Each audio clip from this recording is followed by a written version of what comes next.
Britain's Chief of the Imperial General Staff, CIGS, General Sir Edmund Ironside, met Adrian Carleton de Wyatt on that officer's return from Warsaw and snapped dismissively, "Well, your Poles haven't done much."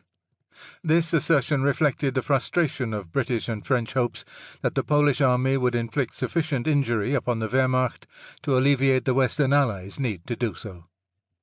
Carleton de Wyatt replied, "Let us see what others will do, sir." A remarkable number of Poles made the decision to accept exile, separation from everything they knew and loved, in order to continue the fight against Hitler.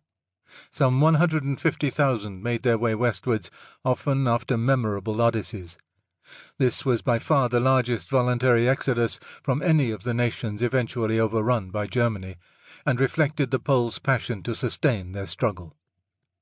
Exiles fleeing west were astonished by the warm reception they received in fascist Italy, where a host of people called to them, "Bravo, Polonia!"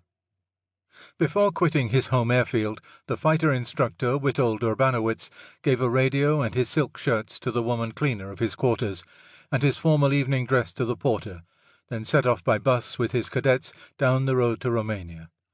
Almost a year later, at the controls of a hurricane, he became one of the RAF's foremost aces. Some 30,000 Poles, one-third of them Air Force pilots and ground crew, reached Britain in 1940, and more came later. One man clutched a wooden propeller, a symbol to which he had clung doggedly through a journey of 3,000 miles. Many others joined the British Army in the Middle East, after their belated release from Stalinist captivity. These men would make a far more notable contribution to the Allied war effort than had Britain to their own. Poland became the only nation occupied by Hitler in which there was no collaboration between the conquerors and the conquered. The Nazis henceforth classified Poles as slaves, and received in return implacable hatred. As Princess Pol Sapiecha crossed the frontier to precarious safety amid a throng of refugees, her small daughter asked, "Will there be bombs in Romania?" The princess answered, "No more bombs now. There's no war here. We're going where it will be sunny and where children can play wherever they please." The child persisted, "But when are we going home to Papa?" Her mother could not answer.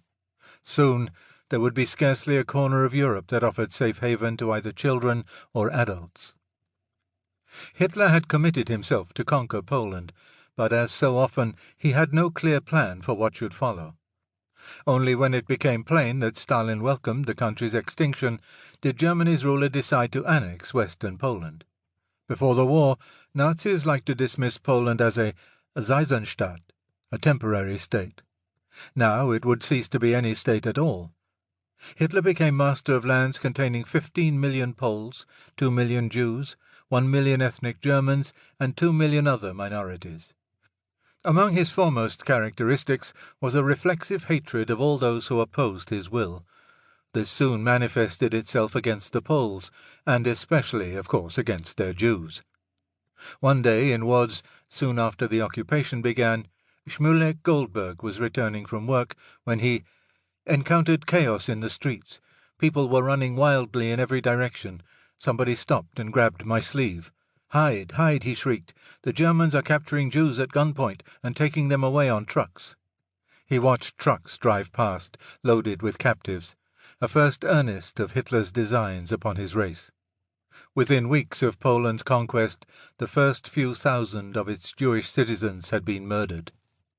In Britain, a mother named Tilly Rice, who had been evacuated with her children from London to a fishing port in North Cornwall, wrote on the 7th of October, after the end of the Polish campaign, "In the household in which I live, the whole thing has been received in bewildered silence. War is still going on, but as something distant, with just occasional repercussions on the general lives of the community. My own reactions to the whole situation are growing more and more indifferent every day." Britain and France had declared war on Germany to save Poland. Poland was now gone, and Polish representatives were expelled from the Allied Supreme War Council, where they were deemed redundant. Many British and French politicians and citizens demanded to know to what end the war was being sustained. How could it be effectively waged? The US ambassador in London, Joseph Kennedy, shrugged and said to his Polish counterpart, "Where on earth can the Allies fight the Germans and beat them?" Though Kennedy was a shameless Anglophobe, appeaser, and defeatist, his question was valid, and the Allied governments had no good answer to it. After the fall of Poland, the world waited in bewilderment to discover what might follow. Since France and Britain lacked the stomach to seize the initiative, the further course of the war waited upon the pleasure of Adolf Hitler.